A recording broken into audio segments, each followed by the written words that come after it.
lot of very smart, talented, capable, and very committed people that were involved. And I think that if there was a very simple problem that, or decision they could have made, or a simple problem they could fix, or some behavior they could change that would have allowed the game, or helped the game ship, that they all would have jumped at that, and they would have done that. So I can imagine then that there were a lot of complex, cascading things that contributed to why now Duke Nukem Forever is legendary as the longest development cycle in the history of all video games. I got into level design with Duke 3D when I was in 6th grade. So I'm a Duke fan. I remember looking at a magazine, looking at screenshots of Duke Nukem Forever and thinking, wow, I have to pre-order this game because it's amazing, you know, and all these years, and I mean, I've been on that ride as same as anybody else.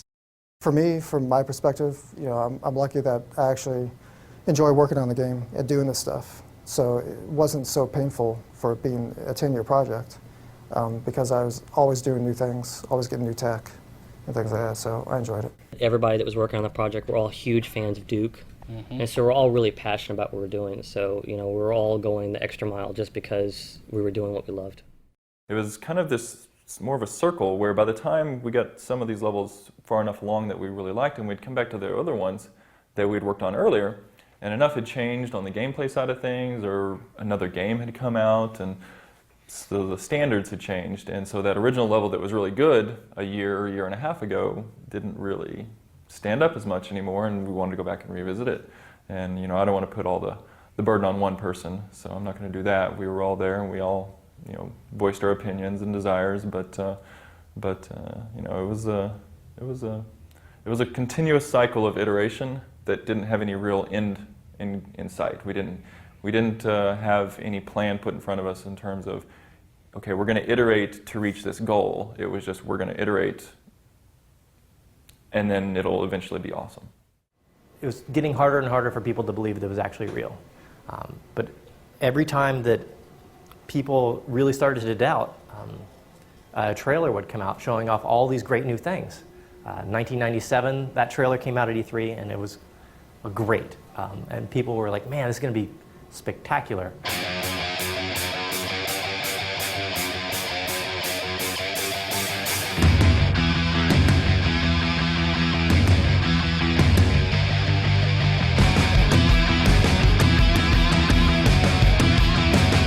There was no such thing as a milestone delivery.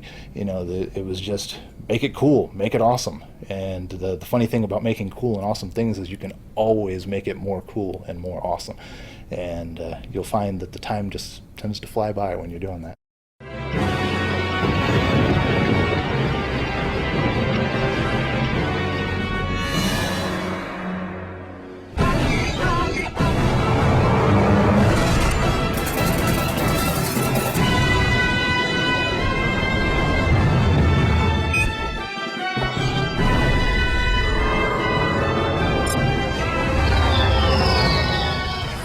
That was the E3, you know, God Games, they had, because the E3 space, I guess, was so expensive or whatever, they decided to put their booth in a parking lot across the street from the Los Angeles Convention Center, yeah. And so it was a huge, it just kind of turned this large, like, party. Yeah, party. I was just as apprehensive about it in 2005 as anybody would be today. Yeah. About the project then was as controversial and as long in the tooth as any.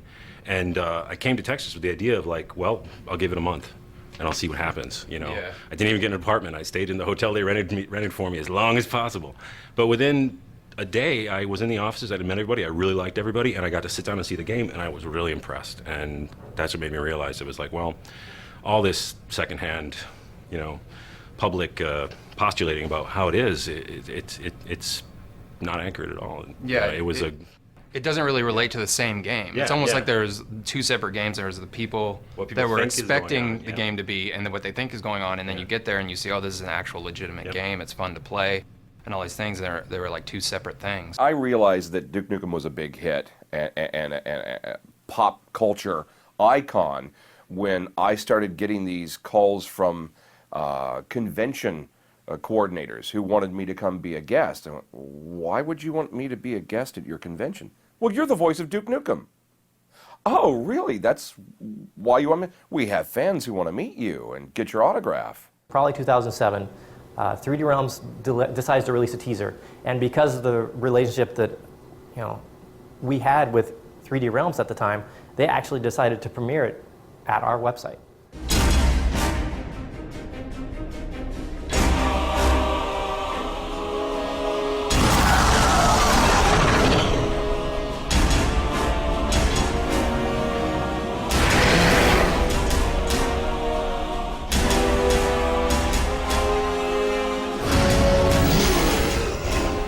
This is a website I had been running for a long time, and we'd scaled up quite a bit, and we had not had problems with traffic in years, and we've been featured on CNN and all these kind of major things, and we've always handled no problem. We put out a trailer though for that game, even though it's honestly just brief half-second glimpses of just a few things, and the whole thing came down. It looked great, and it didn't come out. So we kept going through these cycles of like all the way from 97 from that first trailer to 2001 trailer to waiting a long time, 2007 teaser, and every time gamers were blown away with what great stuff there were, and they're like, why will this not come out? I've always thought the game would eventually come out because there was just too much there, and I'm glad that the Triptych guys here were able to pull it off. I went and interviewed at 3D Realms kind of on a whim, wondering what the game was about, and it was awesome, like even back then. Like when I saw it for the first time, there were things in the game that nobody else was doing. And so I had a talk with George, and he convinced me to come over as a designer, and then I moved to Dallas with Kristen, and we worked on the game for 4.5 years until the dreaded day, which was in May of 2009 when 3D Realms shut its doors on the project.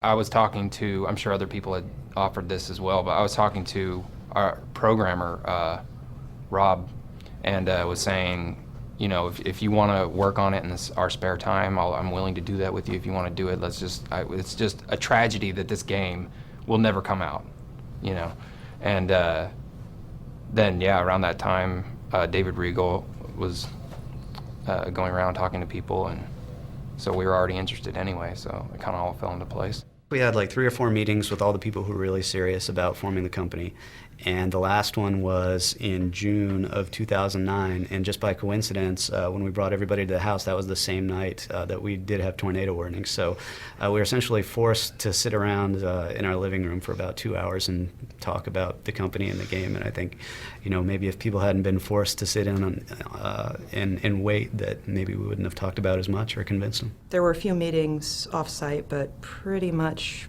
our house became the center of everything. It was actually the most exciting time in my career, which is odd. I mean, usually you don't think you'd think that. I mean, yeah, I wasn't getting paid. I was working a ton of hours, and but it was all because we were working towards the same thing. We were all on the same page. We wanted to finish Duke. I did a lot of work on the weekends and stuff. I like doing various things.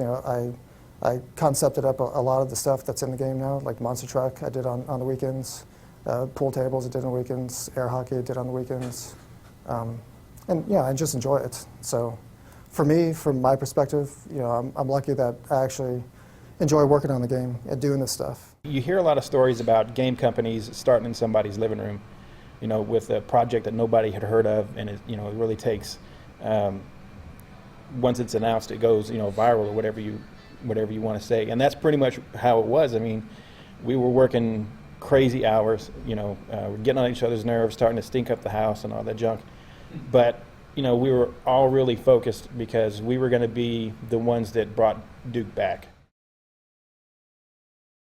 Hail to the king, baby.